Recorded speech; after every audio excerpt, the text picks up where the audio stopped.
Ya, non-farm payroll yang sangat luar biasa di hari Jumat, begitu pula dengan pergerakan harga, atau dalam hal ini pergerakan emas yang relatif sempat spike 1848, lalu kemudian sempat juga tertekan sampai zona 1829, dan diakhiri dengan penutupan di zona tengah 1838, 1839. Persis dengan apa yang sempat kita lihat dari pagi hari, dia hanya sempat berada di 1838, lalu kemudian tertekan 1832, dan kali ini pun saat saya membuat video ini, dia kembali berada di 1839. Nah, pertanyaannya adalah kalau misalkan tadi pagi Anda sudah melakukan sell persis dengan apa yang kami sajikan, maka kemudian TP pertama sudah layak untuk Anda ambil sebagai profit taking. Tapi apakah TP kedua, dalam hal ini target kedua, akan layak untuk didapatkan, atau bahkan masih sanggupkah penekanan ini akan terjadi? Oke, sedikit refleksi. Untuk hari ini tidak ada berita data ekonomi, lalu kemudian juga big news kecenderungannya akan baru terjadi di pertengahan pekan, kurang lebih di hari Selasa ataupun hari Rabu, dan yang paling memberatkan adalah di hari Kamis. Di situ banyak sekali berita atau big event yang akan sangat dinantikan terkait dengan pembicaraan stimulus di Kongres AS, juga budget top untuk zona Eropa, lalu kemudian juga ada ECB yang kemungkinan seperti yang kita duga-duga dalam bulan sebelumnya, bahwasanya ECB kali ini di pertemuan 10 Desember sudah fix mereka akan melanjutkan QE atau bahkan menambahkan QE mereka. Nah, yang tinggal dinantikan adalah Kongres AS, apakah akan tetap disetujui apa tidak, dengan keadaan bahwasanya Partai Demokrat sedang di atas angin, dikarenakan komposisi yang ada sekarang sudah menunjuk kepada kemungkinan potensi paket stimulus tersebut akan digolkan. Tapi yang masih menjadi misteri adalah keinginan dari Partai Republik di Senat yang masih bersikuku dengan area stimulus sekitar 500 billion US dollar. Berpacu dengan waktu juga, mereka juga berhadapan dengan kondisi menghindari government shutdown. Lalu yang menjadi pertanyaan, bagaimana nasib dengan warga Amerika yang membutuhkan bantuan? Nah, itulah yang sempat disoroti oleh Presiden terpilih Joe Biden dan juga penasihat Gedung Putih Navarro di hari Jumat yang lalu mengatakan tentang sebaiknya secepatnya bantuan tersebut segera dicairkan karena semua warga Amerika sangat membutuhkan. Bahkan Joe Biden sendiri menegaskan perlu stimulus di tahun ini dan juga tahun depan. Nah, hal tersebut tentunya akan memberikan gambaran seberapa dahsyatnya vaksin yang sudah akan diedarkan mulai pekan ini, tapi juga membutuhkan proses, membutuhkan waktu terkait apakah itu berhasil apa tidak. Artinya lagi, kondisi ekonomi tetap akan menjadi rujukan terkait dengan pergerakan harga emas. Termasuk seasonal event, saya rasa masih cukup layak untuk Anda manfaatkan sampai akhir tahun setidaknya. Jangan lupakan, FOMC Minutes 15-16 Desember juga kemungkinan akan menopang kondisi dari gold itu sendiri. Kita lihat tadi Calvin untuk kali ini dengan kemungkinan potensial reversal untuk dolar, maka kemungkinan potensi tekanan masih akan terjadi, tapi dengan catatan penurunan ini kemungkinan akan relatif terbatas sehubungan dengan relatif sepinya data ekonomi ataupun big event di hari ini. Kita lihat technical view 7 Desember 2020. Irfan untuk Agrodana. DXY Outlook Indeks Dolar hari Senin 7 Desember 2020 per jam 11:46 waktu Indonesia bagian Barat. Dan seperti biasa kita lihat areal penurunan lagi-lagi menguasai atau menekan kembali dolar. Dan juga persis dengan apa yang kemarin sempat kita tayangkan di hari Jumat yang lalu, bahwasanya saya menantikan dan juga memperkirakan akan terjadinya doji candle. Dan persis yang terjadi dari Jumat, meski dia sempat tertekan, ditutup dengan keadaan doji candle. Coba kita perbesar terlebih dulu. Bentuknya ternyata lebih kepada, ya, bentuknya seperti salib, ya, betul sekali seperti salib. Jadi kemungkinan potensinya seharusnya akan terjadi short reversal. Jadi kemungkinan potensi tekanan sedikit mungkin lebih bernapas terlebih dahulu, lalu kemudian rebound akan layak untuk terjadi. Meskipun kalau kita lihat di sini pembukaan memang terjadi gap up, lalu kemudian dia sedang mengalami tekanan.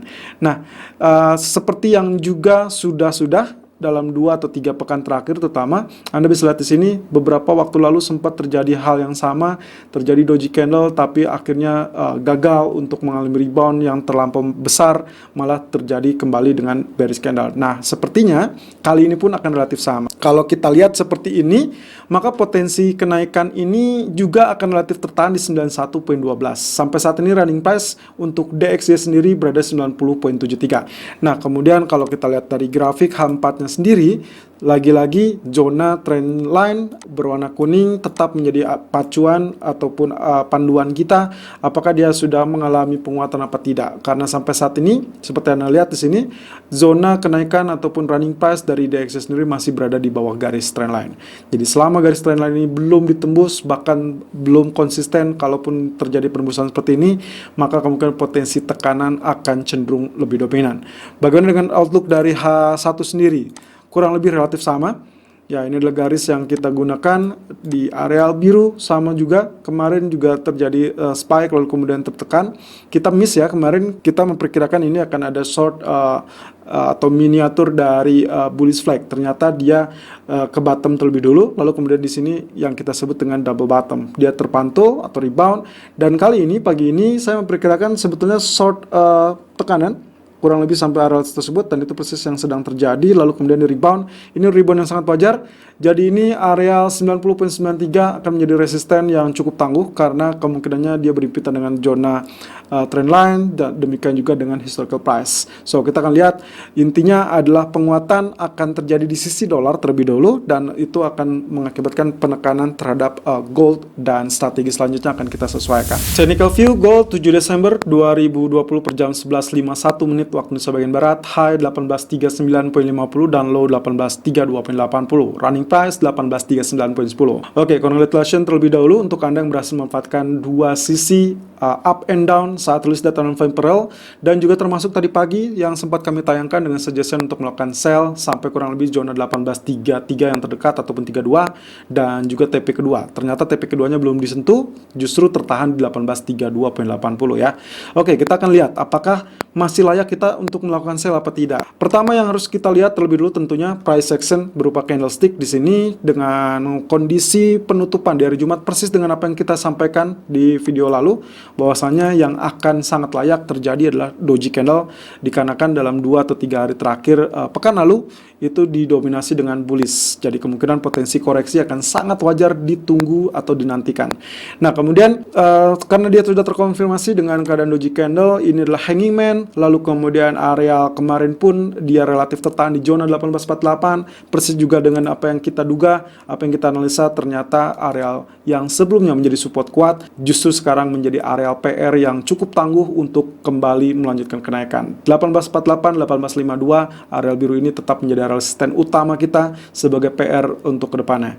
Sementara areal support 1825.00 sebagai areal 61.8%. Demikian pula di hari Jumat yang lalu dia hanya tergelincir sampai 1829.00. Artinya areal ini masih tetap akan menjadi acuan kita. Apakah nantinya kita akan kedepannya melihat zona Elliott Wave, itu yang akan kita nantikan. Yang jelas skema ataupun skenario dari penembusan zona MA 200 persis dengan apa yang sempat atau yang pernah terjadi di bulan Maret yang lalu juga sudah terulang, dan sekarang kita tinggal lihat apakah dia konsisten berada di atas MA 200 apa tidak.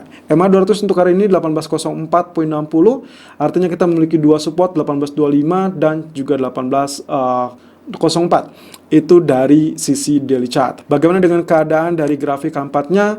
Ya, areal bullish dari target yang kita sebut dengan inverse head and shoulder kemarin sudah berada sedikit melebihi areal 50%. Ya, ini areal putus-putus yang sempat kita tandai 1842.80, dan kali ini saya coba dibantu dengan Fibonacci retracement. Meskipun target utama kita sudah tandai 1869, dan itu menjadi PR yang mungkin akan sedikit menggantung karena pekan ini sangat banyak berita besar yang kemungkinan akan relatif direspon oleh market, termasuk juga salah satunya adalah peredaran vaksin. Nah, kali ini akan sedikit bentrok antara vaksin dan juga pembicaraan terkait paket stimulus.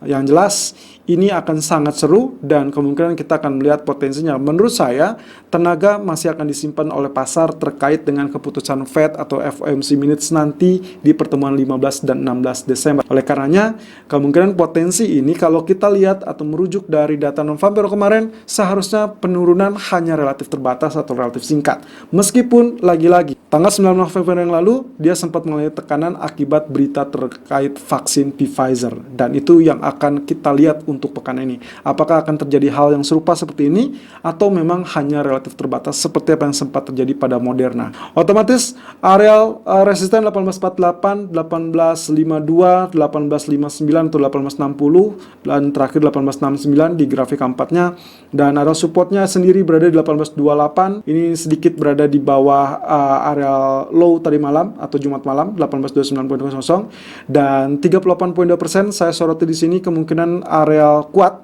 support kuat karena dia berimpitan dengan zona neckline sebelumnya. Berarti ini akan menjadi support yang cukup relatif kuat 1816, 1817 dan terakhir 50% 1806 dan juga 61.8% sebagai pamungkas di 1796. Nah, kita tinggal lihat. Kalau lihat dari pola swing high yang terakhir, ya, wave terakhir ini, saya abaikan yang sebelah kiri, saya lihat yang kanan saja, berarti otomatis kita akan melihat refleksinya koreksi hanya berada di kisaran yang terkuat Fibonacci retracement 38.2%, 50% dan 61.8%. Artinya, kalaupun Anda mengincar untuk target area buy, katakanlah untuk medium term, in case untuk mulai memanfaatkan seasonal event, Anda bisa mulai melirik zona 1806 ataupun 1818. Dalam hal ini berada di 50% dan juga 38% dari grafik H4. Atau yang paling pamungkas adalah 1796. Kemudian di grafik H1-nya sendiri, areal yang kemarin sempat kita tandai dengan garis, saya hapus, lalu kemudian ternyata dia berada di zona tersebut. Nah, swing high-nya kurang lebih masih relatif sama. Jadi sebetulnya 1840, 1844 atau mungkin 1848, lalu kemudian 1830, 1829 atau bahkan bisa saja muncul ke area 1821. Jadi kemungkinan potensi nilai yang disebut sideways dan kita bisa manfaatkan dua sisi sebetulnya. Jika di pagi hari tadi Anda sudah berhasil manfaatkan sampai menuju TP pertama, kita akan lihat area sekarang masih layak untuk dilakukan sell sampai kurang lebih ya 1838 ataupun 1840 menjadi area sell, lalu kemudian zona TP pertama 1832.70 artinya tepat berada di low sekarang, dan juga target kedua adalah 1826.80 dengan catatan kemungkinan areal support berikutnya atau TP kedua akan sedikit terhalang atau terhenti di zona 1827 1828. Ya, jadi itu adalah keputusan Anda apakah akan menantikan TP kedua atau Anda menyesuaikan kembali. Dan stop loss berada di 1845.80. Tapi untuk pertengahan malam, meskipun tidak ada berita atau data ekonomi, saya rasa kemungkinan potensi penurunan tidak akan jauh sampai di bawah 1820. Mungkin hanya berada di 1821 atau 1822.